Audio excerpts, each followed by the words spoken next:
पहले आप लोग ये वीडियो देखिए। आप कहते हैं दारू पीना पाप है, चिकन खाना पाप है क्योंकि उसमें जान है।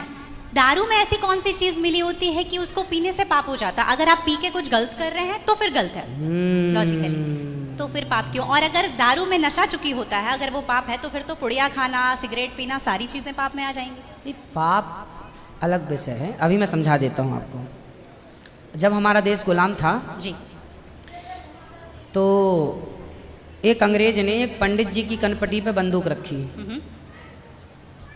और अंग्रेज ने कहा, ये पंडित जी यहाँ आओ, तुम बड़े पुजारी हो? हाँ पुजारी हैं। हिंदू हो? हाँ। आज मैं तुम्हें गोली मारूंगा। पंडित जी बोले, क्यों मारोगे? बोले, आज 4 चीज़ें तुम्हारे सामने हैं। अंग्रेज ने 4 चीज़ें पंडित जी के सामने रखी। पहले, पराई स्त्री लाके रख दी, तुझे आज इसके संग रहना है। दूसरा, मांस रख दिया, आज तुझे मांस खाना है। और तीसरा, ढेर सारा सोना रख दिया। इतना सोना तो रोज भीख मांगता है ना, ले जा सोना। और चौथी, दारू रख दी, शराब। इन 4 में एक चीज तुझे लेनी पड़ेगी, नहीं लेगा तो गोली मारूंगा। बोल क्या लेता है?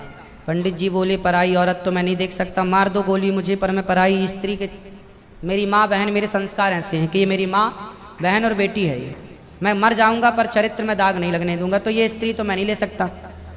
अब मांस भी मेरे धर्म के खिलाफ है, आप गोली मार दो, मैं ब्राह्मण हूँ, मैं मर जाऊंगा पर ये धर्म नहीं छोड़ूंगा। और रहा ये सोना भी नहीं लूंगा, क्योंकि मैं भीख इसलिए बेईमानी करता तो भीख क्यों मांगता? मैं ईमानदारी से भीख मांग के खा सकता हूँ, बेईमानी का करोड़ों नहीं ले सकता, इसलिए सोना भी नहीं लूंगा। हाँ, पंडित जी को लगा ये तो पानी है, दारू शराब, उनको दारू पानी लगा, ये तो पानी है। पंडित जी को बेचारों को पता नहीं था कि दारू का क्या मजा है। अब उनको लगा ये पानी है, पिएंगे निकल जाएगी। पानी समझ के पंडित जी ने बोला कि चलो गोली कनपटी में बंदूक रखा है, चलो पी लेते हैं, अभी निकल जाएगी शाम तक। पंडित जी ने दारू पी, और जब दारू पी ली तो दारू जब पी तो नशा चढ़ा, और जब नशा शराब का जब नशा चढ़ता है तो इंसान नहीं रह जाता। जैसे स्त्रियों को, जिसको ऑपरेशन होता है ना, तो रीढ़ की हड्डी में डॉक्टर एक इंजेक्शन लगाते हैं जिससे शून्य हो जाती है। वो अंग क्या हो जाता है? कोई भी ऑपरेशन में डॉक्टर आपको शून्य कर देता है। उसी तरह शराब आपके मस्तिष्क को, आपके सोचने विचारने की क्षमता को शून्य कर देती है, माइंड को शून्य कर देती है। आप ये निर्णय नहीं ले पाते कि क्या सही है और क्या गलत है। अब पंडित जी जब नशे में झूमने लगे तो वो उस स्त्री को छेड़ने लग गए, ए यहाँ जा, नशे में। तो यही तो प्रश्न था मेरा गुरुजी कि वो नशे में ऐसा कर रहे हैं तो गलत है। अगर जो बोलते हैं हम जेंटलमैन पैक पीते हैं, हम 2 पैक पीते हैं या 3 अच्छा ये बताओ, नशे में करने लगे तो गए, वो नशा आया कहाँ से? शराब जहाँ से आया वही तो गलत है। नहीं तो गुरुजी, सारे फसाद की जड़ तो वही है। गुरुजी जब ज्यादा पी ले रहे हैं तो ऐसा हो रहा है, जो कम पी रहे हैं और ये कह रहे हैं कि कम पीने से ऐसा नहीं होता, आप ज्यादा हमारे यहाँ 5 महापाप गिनाए हैं शास्त्रों ने जी।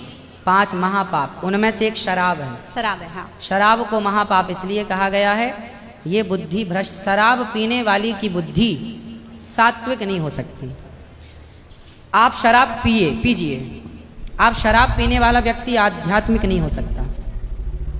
जो ईश्वर से कनेक्टिविटी है, जो हम आध्यात्म जगत की बात करते हैं, देखो आप शराब पीने के शराब लोग क्यों पीते हैं? शराब कौन पीता है? समाज में 2 किस्म के लोग होते हैं। एक वो होते हैं, जैसे मैं सात्विक हूँ, आप सात्विक हैं, आप चाहते हैं कि मैं भजन करूँ भगवान का, ज़्यादा हाय नहीं, शांत खुश भगवान के चिंतन में। एक तो इस प्रकार का आदमी है भगवत चिंतन में, वो ज़्यादा खाता भी नहीं। एक आदमी कैसा है जो विषय भोगी है। शराब शरीर को गर्म करती है, शराब शरीर को गर्मी पहुंचाती है। और जो व्यक्ति भोगी होता है, जिसे भोगों को भोगना है, वो लोग शराब का उपयोग करते हैं अपने भोगों की क्षमता को बढ़ाने के लिए। अब जिसे भोगना है वो तो अपनी क्षमता भोगों की बढ़ाए और शराब पिए, परंतु जिसे भगवत प्राप्ति करना हो, ईश्वर से नेह करना हो, मन लगाना हो, संत लोग 1 टाइम भोजन करते हैं, 2 टाइम नहीं खाते। बोले शरीर को केवल जिंदा रखना है, ज्यादा खिलाएंगे तो शरीर फिर हानिकारक है। मन भटकेगा। इसलिए यदि आपके अंदर ईश्वर की प्राप्ति की साधना है तो आपका आहार विहार शुद्ध अपने आप हो जाएगा। और मन में यदि कामना है तो फिर लोग तो चरस भी पीते हैं, अफीम भी लेते हैं। ये सब चरस अफीम क्या करती हैं? शरीर को उत्तेजित करती हैं। ये सब शरीर को उत्तेजित करने वाले पदार्थ हैं। तो बाकी जितने भी नशा वाली चीज हैं, हाँ। गुटखा, खैनी, दारू जो भी हैं, ये सारे फिर उतने ही इक्विवेलेंटली सब नुकसानदायक है। खैनी से कैंसर होता है, सिगरेट से लंग्स खराब होते हैं। गुल से क्या होता है गुरुजी? किससे? गुल जो करते हैं, गुल क्या होता वो है? पाउडर एक होता है ना? नहीं, वो मैं जानता नहीं। चरस अफीम क्या कहते हैं? क्या है? But drugs? नहीं नहीं, वो ड्रग्स नहीं होता, डब्बे में आता है गुल। नहीं, वो गांव के लोग को मैंने देखा करते हुए। हाँ, तंबाकू चूना? नहीं, वो मैं उसके बारे में पहली बार सुन रहा हूँ। अब रिसर्च करना पड़ेगा वो चीज क्या है। मतलब कुछ भी नशीला पदार्थ देखो गलत गलत है। सब गलत है। सब गलत। शराब कौन सी सही है? सिगरेट कोई पिए तो कौन सा समझदार है? आप खैनी खाएं, गुटखा खाएं, अब कौन सही? इसे कौन कहे? मूर्ख ही सही कहेगा, खाने वाला ही सही कह सकता है। तो मतलब सब इक्वली उतना ही पाप है। पाप पुण्य अलग विषय हो गया। नहीं गुरुजी, आप कहते हैं कि दारू शराब भी- को पाप माना गया है, बाकी ये चीजों सारी को- चीज पाप के अंतर्गत है। अब सेहत खराब हो ही जाएगी।